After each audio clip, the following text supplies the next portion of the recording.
Si nous semons l'amour, croyez-moi, nous allons recevoir l'amour. Si nous semons la gentillesse, nous allons recevoir de la gentillesse. Si nous semons de la compassion, nous allons recevoir de la compassion.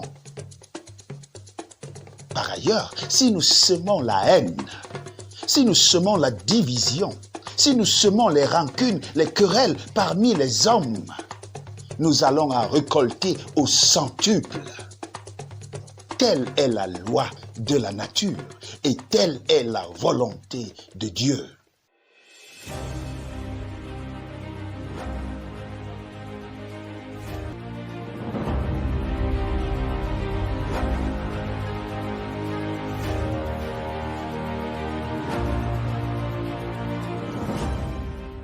Il y a ceci de magique, d'impressionnant dans la loi de la semence. C'est que tout ce que l'on sème, on finit toujours par récolter beaucoup plus que ce que l'on a eu à semer. Vous savez, nous devons donc faire très attention à ce que nous semons tous les jours.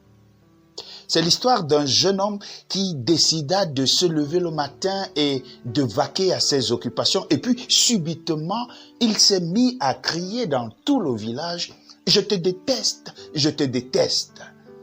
Il allait de sentier en sentier, d'un coin à l'autre du village, tout en criant « Je te déteste, je te déteste ». Les gens étaient abasourdis, ils ne savaient comment réagir face à cet enfant qui ne faisait que crier à tue-tête « Je te déteste ».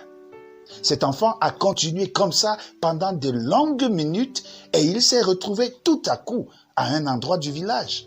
Et lorsqu'il a dit « Je te déteste », il a entendu quelqu'un lui dire de loin « Je te déteste ». Alors il s'est pris au jeu. Il a répondu également à ce dernier « Je te déteste ». Et ce dernier a répondu « Je te déteste ». Mais pris par cet élan, il s'est retrouvé en train de pleurer. Il a pleuré à chaudes larmes. Parce que soudain, il s'est demandé comment est-ce que quelqu'un peut autant le détester. Il a donc décidé de rentrer chez sa maman et de se plaindre. « Maman, maman, il y a quelqu'un de l'autre côté du village qui ne fait que me dire qu'il me déteste. Et ça me fait mal. » Waouh! La maman de lui dit « Allons-y, on va voir ce que ce monsieur te veut au juste. » Étant arrivé à cet endroit, l'enfant a commencé par dire « Je te déteste ». Cela n'a pas tardé. Il a reçu sa réponse « Je te déteste ». Il dit « Je te déteste aussi ». Et la réponse vient « Je te déteste aussi ».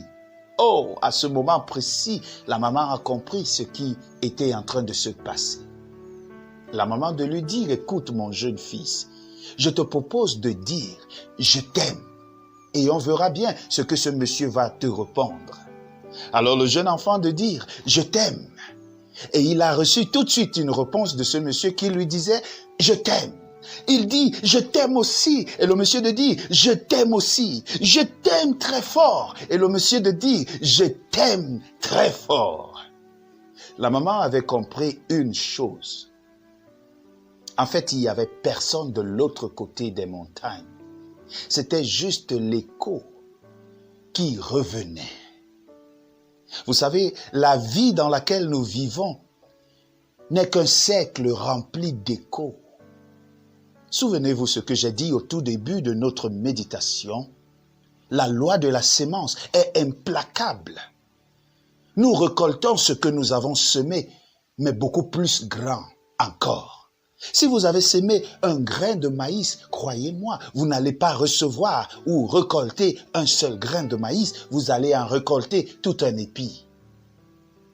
Il en est même dans notre vie quotidienne. Oh, j'entends beaucoup de gens se plaindre. Oh, les gens ne m'aiment pas, les gens ne m'assistent pas, les gens ne sont pas gentils avec moi. Mais je crois que la véritable question est de savoir, que fais-tu avec ces gens-là? Lorsqu'ils sont endeuillés, les rends-tu visite? Lorsqu'ils sont dans des problèmes, les assistes-tu? Si tu le fais, crois-moi, tu auras le retour de l'ascenseur. La Bible me parle d'une femme dans le livre de Actes chapitre 9 qui était nommée Tabitha, c'est-à-dire Dorcas. C'était une femme qui était aimée de tous parce qu'elle se souciait de tous. Elle faisait des petits habits qu'elle donnait. Elle venait en aide aux veuves et aux orphelins. Lorsqu'elle ne vivait plus, tout un village a délégué des gens pour appeler l'apôtre Pierre pour qu'il vienne faire une prière. Elle était morte lorsque Pierre est arrivé. Et à cause du témoignage que Pierre a reçu d'elle, de la part des habitants de Joppé, elle est revenue à la vie. La Bible nous dit, mes chers frères, dans le livre de Galates chapitre 6, le verset 7, « Ne vous y trompez pas, on ne se moque pas de Dieu. Ce qu'un homme aura semé, il le moissonnera aussi. » Si nous semons l'amour, croyez-moi, nous allons recevoir l'amour. Si nous semons la gentillesse, nous allons recevoir de la gentillesse. Si nous semons de la compassion, nous allons recevoir de la compassion. Par ailleurs, si nous semons la haine, si nous semons la division, si nous semons les rancunes, les querelles parmi les hommes, nous allons en récolter au centuple. Telle est la loi de la nature et telle est la volonté de Dieu. Alors la question aujourd'hui est celle de savoir, autour de toi, es-tu Dorcas? Es-tu Tabitha? As-tu une bonne réputation? Autour de toi, sèmes-tu des actions dignes d'un enfant de Dieu? Est-ce que ta manière de parler, ta manière d'agir reflète le caractère de Dieu? Si oui, tu es béni parce que tu en recevras au centuple sur cette terre et aussi dans le ciel. Sinon, il ne se fait pas tard pour changer de cap. Si tu le veux bien, fais cette prière avec moi. Notre Dieu, notre Père, longtemps nous avons utilisé le mindset de ce monde qui nous demandait d'être orgueilleux, d'être remplis de nous-mêmes et de ne chercher que notre propre intérêt. Mais aujourd'hui, Seigneur, tu nous enseignes que c'est en donnant, c'est en partageant que nous recevons. Merci de nous aider à mettre cela en pratique, ô Dieu, au nom de Jésus-Christ. Amen.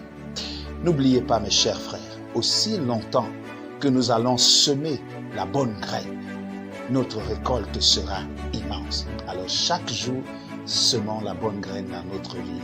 Shalom.